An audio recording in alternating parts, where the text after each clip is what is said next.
Yo, what's up, everybody? Welcome back. Episode 11 of DNA. I got my co host with me, Dion Moore. I'm Alex Cervantes, and I am in the San Diego studios. But I'm not. I'm back home. Um, we're going to be doing the Week 11 recap of the NFL. We're going to talk about our Raiders first, get into our awards, our weekly awards. And so let's just hop right into it, bro. The Las Vegas Raiders are on a three-game losing streak as we have lost our third consecutive game. This time against the Cincinnati Bengals at home at a score of 32-13. Second straight game that we lost at home, and another ugly game. Offense was looking anemic. Defense got tired there at the end. Gave up, I think it was 19 points in the fourth quarter. So a close game turned into an ass whooping real quick. Um, we'll get into some stats. I just want to see where you're at initially. To open the game, I didn't see the opening. You told me we fucking handed the ball off to Payne Barber. We got fucking Drake and Jacobs out there. I don't know why we start the game off like that, but yeah. The start of the game just horrible. Offense, we were 1 for 7 on third downs. Yeah. Entire game. So I don't know. Just can't keep a drive alive. I don't know, man. It just seemed like no one wants to be out there. I don't know if it's just like freaking. I don't know. It's just very disappointing when we're fucking just getting 3 and outs and just fucking, I don't know, putting the ball away. Our defense out there making stops all the first half. They held on what? It was 13? They had 13 until the third, right? Yeah. Because it was 10. Yeah. I think it was 10-6 at halftime. So, it was close. We just couldn't really do anything on offense. Yeah. So your defense giving you all those chances to make something happen. You can't fucking, help them out a little bit, Help at least some field goals, like fucking 2 weeks ago when all we could get was field goals. Right. Just give them something. But, yeah, I don't know. I just feel like the whole Ruggs thing, that deep threat just really fucks us. And then it's just from there on, it's who's going to step up and make a play? And I just don't see anyone doing that. Yeah. We can get into stats in a little bit, but I'll just go transition into what you're saying about the whole Henry Ruggs thing. Because when this started, I'm pretty sure, we were 5-2 before that happened, and then we just got on this losing streak. But Dion, who is our wide receiver number 1? Receiver? Yeah. If we're talking about receiver position, it had to be Renfrow. Right, and is he a guy you can line up on the outside and just he could run at will and get catches, run any route on the outside? No, he's third in Renfrow. That's what we call it. He gets you those 3-4 yards. He's a slot guy. Yeah. So now we are without a true number 1, and I dare to say without a true number 2. I know Darren Waller's Darren Waller, but you gotta call a spade a spade. He's a tight end. So, no true number 1. I don't really think we have a number 2. If you want to say Renfro's our number 1 or number 2, that's... you look at across the league. Like I told you about, what's his name? Is it T. Higgins? Or Higgins? Yeah, if you look at, a lot of teams in the NFL, their wide receiver 2 or 3s, even some teams that obviously have more depth, like their number 3s, could be better than any of our receivers that we have. And that's not a great feeling. I don't like saying that, but it is what it is. Yeah. So, our offense is pretty anemic, and I don't understand how this is the second game where I think we're going into halftime and we have 6 points, no touchdowns or whatever, but we don't have a touchdown going into the half. And noticing what I saw from this last game, super conservative, dude. I think Derek Hall maybe called 2 audibles in the first half, but still, I think it lands more on the play calling because he's not calling an audible every play. So these short dink and dunks, and I think Jacobs had 5 catches for 20 yards or I forgot, but basically and I'm looking at the stat sheet because I'm trying to see like where the ball's going or whatever. Brian Edwards didn't have a target. Brian Edwards was MIA this game. Renfro, I think he had 4. And like I said, Jacobs had 5. Waller had a pretty good game, but other than that, like everyone did not play well. Derek Carr, I think he went for 215 yards. He had a 1 touchdown and 1 interception, and he had that. I didn't even see it. I saw it on Twitter, but I stopped watching. He had that silly fumble. Which Yeah. just like made things even worse. And people are gonna talk about that. And like, yeah, Derek Carr. I got some key notes, but I'll let you get into that first. I feel like I talked for a little bit, so um, maybe like Yeah. some stats. Yeah. All I had really was like our offense is fucking stale, fucking trash. As far as like saying how Renfro is freaking our number one, and like, yeah, we'll give him 7 targets, but what he's doing with those 7 targets, he'll go 5 catches for 40 yards, Right. 5 catches for 30 yards. Like, that's not doing anything for. I mean, it's getting us first down, or it's not getting us fucking first downs because we can't get a first down. It's just getting us 3 yards, and I have people fucking saying Ruggs and Renfro is a big drop off, but it's like it just takes away from our whole game plan. Right. It's hard to win without receiver one, and I mean we had 2 good running backs, and that is also very confusing to me. I mean I know our O line we like fucking disbanded it this last couple of years, Yes. but I don't know. I feel like Drake and Jacob should be able to do a little more. Jacob's been a little disappointing this year. Very, very disappointing. So I have a couple of things that I highlighted going back, not just to this last Sunday, but just on the year.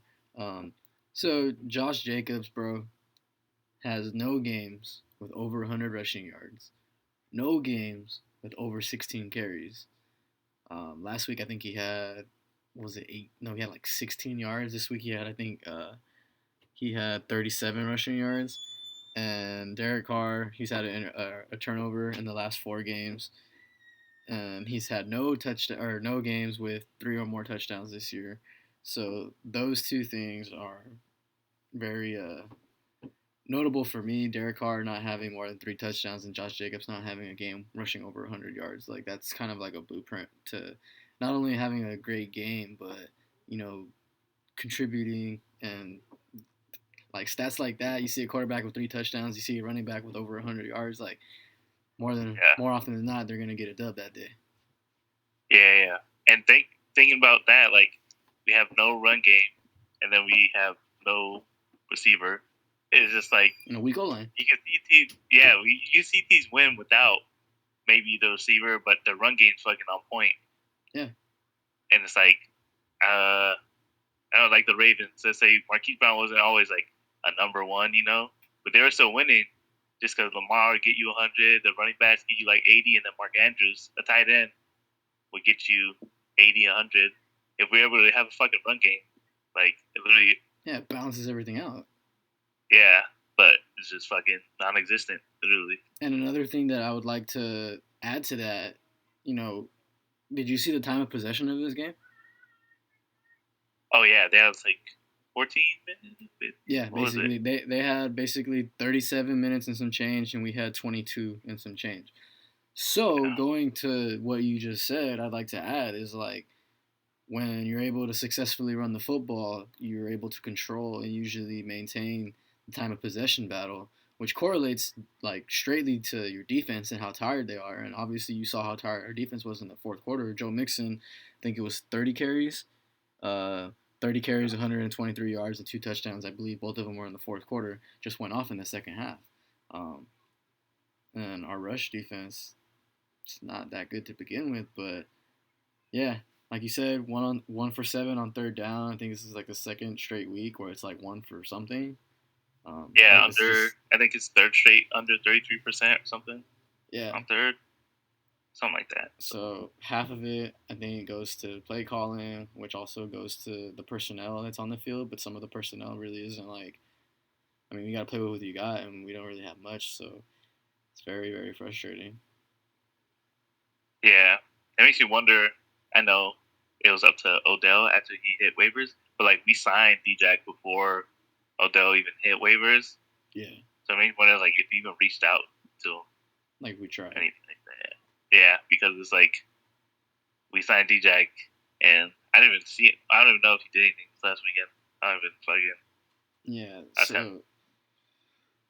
Yeah, dude. Like going through the whole Twitter realm is just very frustrating. I have a question after we talk about what's on deck, but before I get into both of those, like I was gonna talk about this tweet. It basically said, you know, it's Derek Carr. I've been seeing like a lot of stuff like, oh, it's Derek Carr. You know, start Mariota. Derek Carr's trash. Like da da da da. This guy's a moron. Like there's like just left and right slander on Derek Carr, but I saw a tweet that basically said like you've given him a improved defense, and then it said uh, Deshaun Jackson, Brian Edwards, Darren Waller, Josh Jacobs, like giving him like what he's got, and it's like, dude, like what, like really, like Brian Edwards and Deshaun Jackson, Yeah. like dude, Deshaun Jackson, I don't even think he's out there for like 25% of the snaps. And he fucking left the Rams, the great play caller, because he wasn't getting his looks. Yeah. He like wanted to get released. So I mean, it's not like he's like he's run deep. That's all he's gonna do. Yeah. I mean, I don't know, he ain't as fast as he used to be. And he'll fucking catch the ball, turn around, do a 360 fumble, and fucking that bullshit. So yeah. Yeah, and there's been so many games going back to last year where Brian Edwards doesn't even have a catch. So yeah, it's happening again.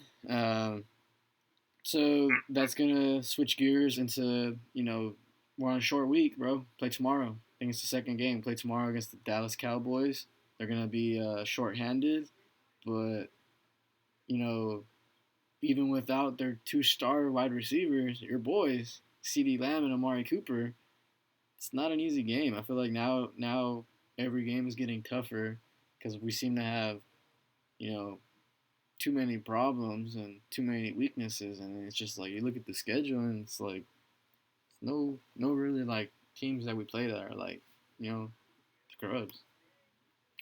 yeah. I see. Like if we this game for sure is like they're down two other star receivers. They're gonna have Gallup out there.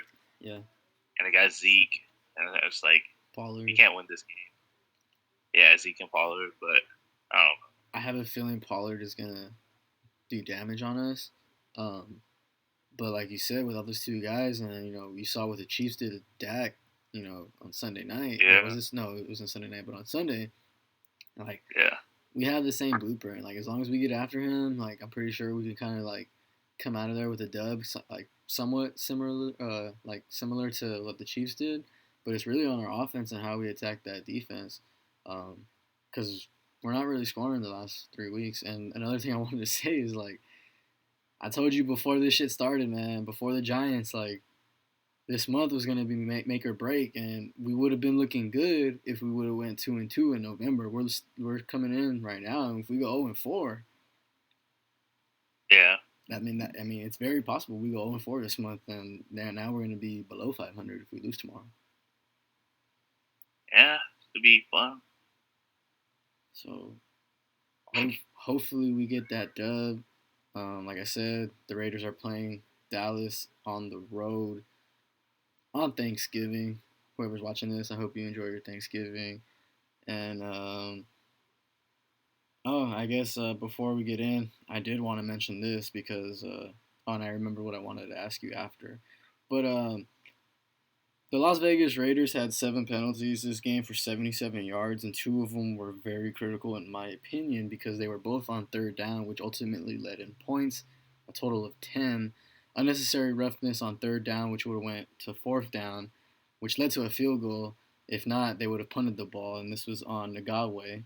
And another unnecessary roughness on Basin on 3rd and 11, which led to the 11-yard rushing touchdown by Joe Mixon the very next play. So you're looking at a field goal that should have been a punt, and a touchdown that should have been a field goal. And that was in the first half. So it was 10-6. So yeah, those 10 points, where it was 10-6 at halftime, were because of penalties. And yeah, you look at our O-line, and maybe all starting Flinchy on. boys. Yeah, they scored. I don't know what. I don't know. You get a first round pick that likes to fucking flinch every fucking. You play at Bama, like, come on, bro. You flinching every time, and that they put him at guard. I know it's to hide his ass. But he's not on the outside. He's like, oh, he ain't flinching no more. You made me laugh, but I was mad because I was like, I just think about it, and I'm just like, dude, are you? Because you're like, how you flinch? You're right next to the ball. Yeah. So I thought that was funny, but then I got me mad. Oh yeah.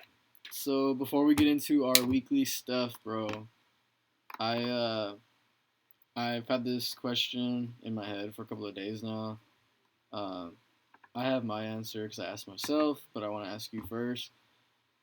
What percentage of blame do you hold Derek Carr accountable for this year in our, uh, not so good year?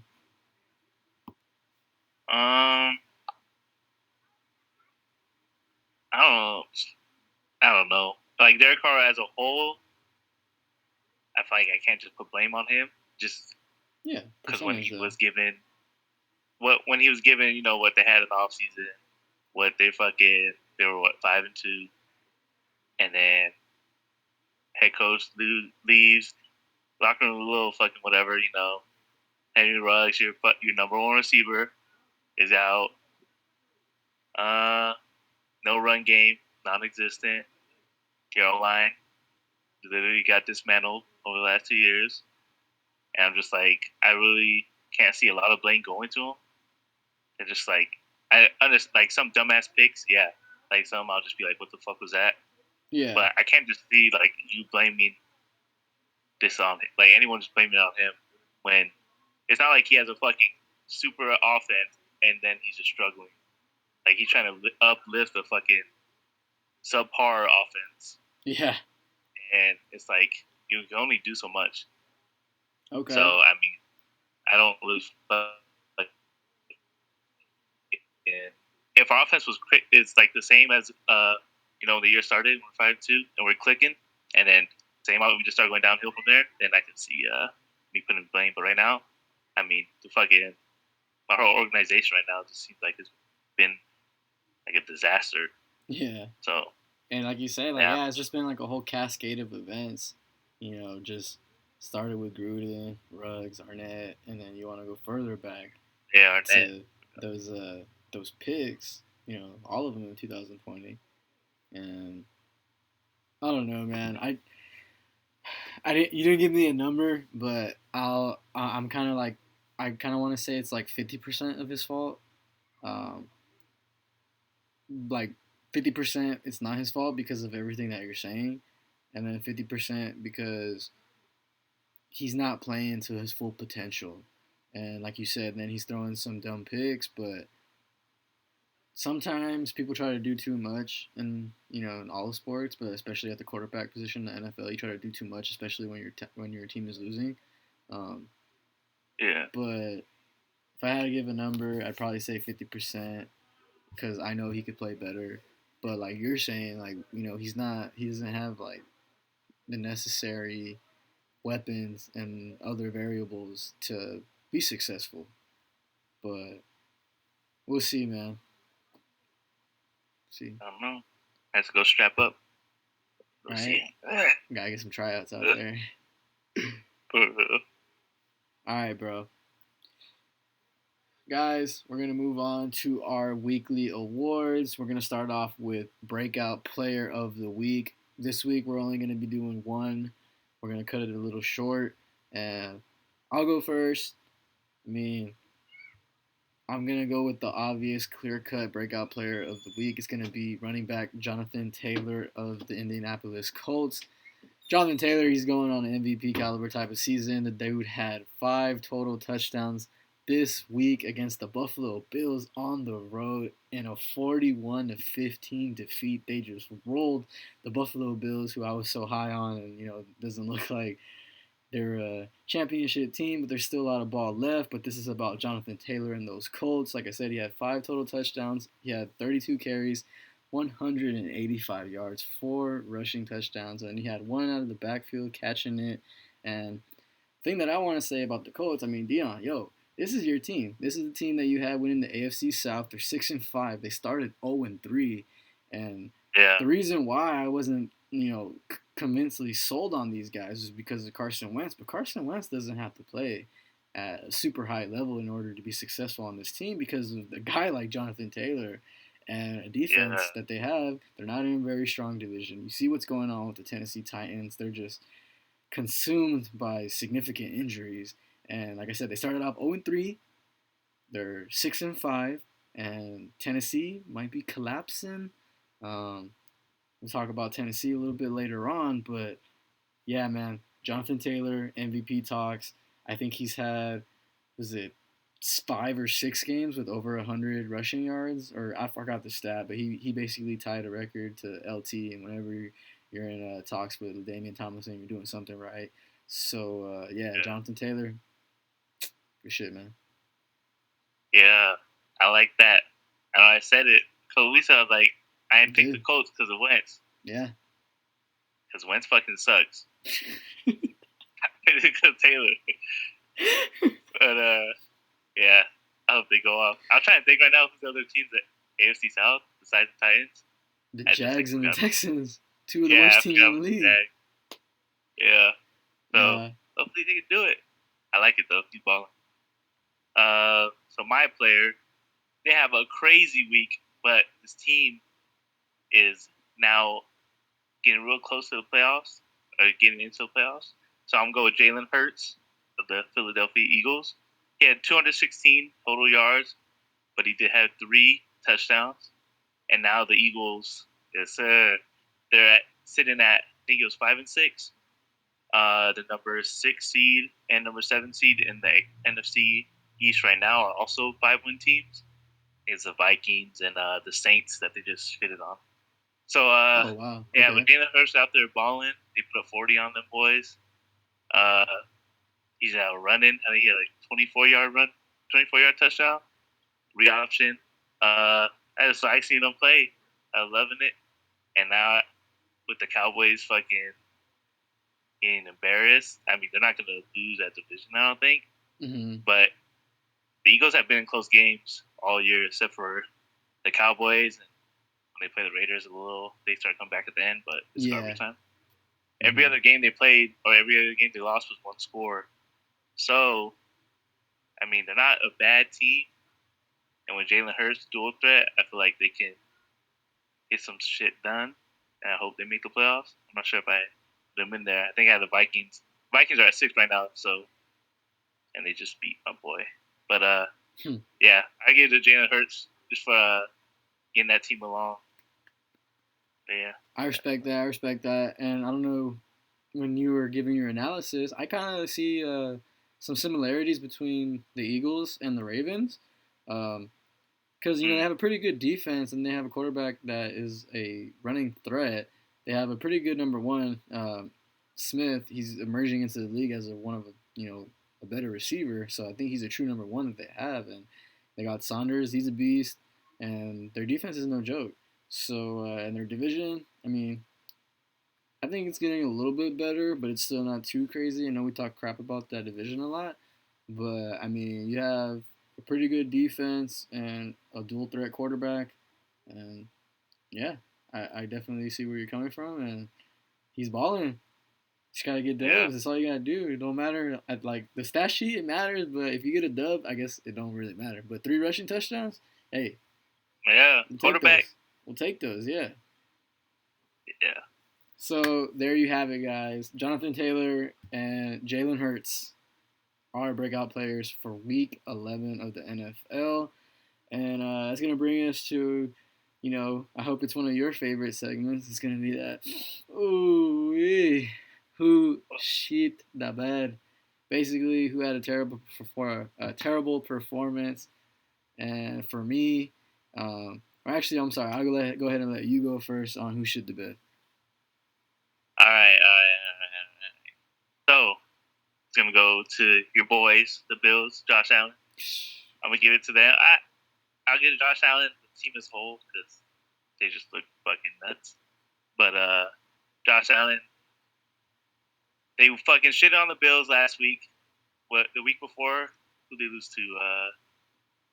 Damn. The They lost Jaguars? week. Yeah, lost to the Jaguars. So they come out that loss, beat the brakes off the Jets. You're like, maybe they got their rhythm back. Yeah. They come back and lose. And everyone had this team up high. They beat the Chiefs. They're just over here fucking at the top of the AFC for a minute.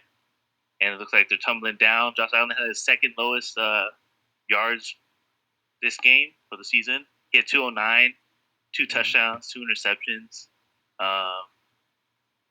Yeah, I mean, with how high he's regarded, Yeah.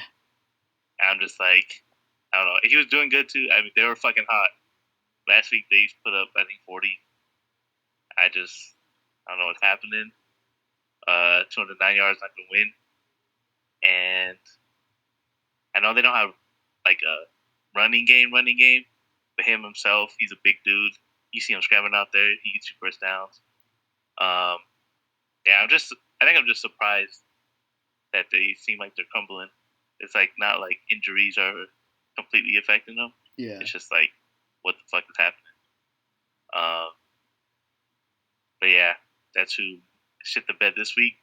Hopefully they can come back next week. I think they're playing the Saints, so I mean, playing tomorrow too. Yeah. So if Josh Allen shows out, I'll take back shitty boy. But I'll take back. If not, he'll be off again next week if they lose probably. All right. Yeah, man. Yeah. And I was one of those people that was very high on the Bills, but yeah, it's either they're too hot or too cold, and when they're cold, it's just very confusing. So yeah, oh, go ahead. I'm sorry. I was saying Stephon out. Yeah. Oh, did you see his touchdown though? That shit was nasty. That was a nasty touchdown. My who shit the bed is gonna go to another quarterback in the AFC, Ryan Tannehill. Ryan Tannehill and the Tennessee Titans lost. They got upset against the Houston Texans, who were 1-8, losing 8 straight games prior to this game. They hadn't won a game since week 1, bro. And I don't think I have the score on here. I forgot to put the score, but I mean, either way, L's a L. And Ryan Tannehill went 35 for 52, 1 touchdown, 4 interceptions. No Derrick Henry. A.J. Brown, I think, went down, in the fourth quarter. Pissed because I picked up Mike Johnson, and he gave me a goose egg. But I played against him, so I guess I got both the best worlds in that. But enough about him, because who shit the bed goes to Ryan Tannehill. 4 interceptions, and like I mentioned earlier, if they start losing, there's a team in your interest that you highlighted and you've been saying the last couple of weeks that you're giving praise to, and that is the Colts. They're right behind them, and they're hot. Tennessee's, hurt, and if they continue to lose, the AFC South is still up for grabs. So I can definitely see the Colts coming back now that there's still a lot of games to be played, and Tannehill cannot have a game like this again. So, another thing is that they were shut out in the first half. So, yeah, Ryan Tannehill, play better, bro. You're better than that. I actually, for a second, forgot the Bills played, but they lost to the Colts. So, yeah. Colts. Yeah. But is Julio on IR still? I think so. I don't know, dude. I think he's done. I didn't know it was fucking Tannehill threw 4 picks, so that's fucking it. And then they released Adrian Peterson. I know. What the hell? It's my boy. Yeah. I know. I picked him up fantasy. Pissed me off. Bro, when did he play for the Falcons and the Saints? He played for the Saints. Fuck. Probably 2015, 2016, I think. And he was the only that Sean Payton put him in because they were playing the Vikings first week. And I think he got released a week after that or 2. Yeah, but I saw that picture. I don't know who else he said. What was the other team? The Falcons? I think it was the Falcons. I don't know. I saw this Oh, picture where it was Adrian Peterson in a different jersey for like 5 or 6 different teams in the last 5 or 6 years, and I was like, what? yeah, yeah. I know he played for Falcons. I think don't quote me on that, but for Nah, sure when it was the Saints, I was like, Saints. It's true. yeah. All right, bro. Let's get into our next one. It's gonna be our surprise performance. I'll go ahead and I'll start it off. So my surprise, bro, is gonna be that the Washington football team defeated the Carolina Panthers at a score of 27-21 in Cam Newton's first start of this season. We both picked Carolina to win this game. You know, drinking the Kool-Aid. Cam Newton did have a decent / pretty good game, but it wasn't enough because our boy Taylor Heineke played better. He went 16 for 22, 206 yards, but 3 passing touchdowns, 0 turnovers. To accommodate that Yeah. was Antonio Gibson, 19 carries, 95 yards on the ground. That's 5 yards a carry, math pod. And our boy Scary Terry, 5 receptions, 103 yards. I think his touchdown was like a Randy Moss touchdown, or for sure it was an impressive catch, a good ball as well. And those 3 right there all had good productive games. It's I hate to bring it back, but if we had a stat sheet like that, this is a prime example of what I was talking to earlier when we were talking about the Raiders having a guy, true number 1, doing his thing, a running back. He didn't have over 100 yards, but hey, maybe he just needed one more carry. But 19 for 95, that's really good. I'll take that any day. And Heineke had 3 touchdowns, 27-21 victory. I mean,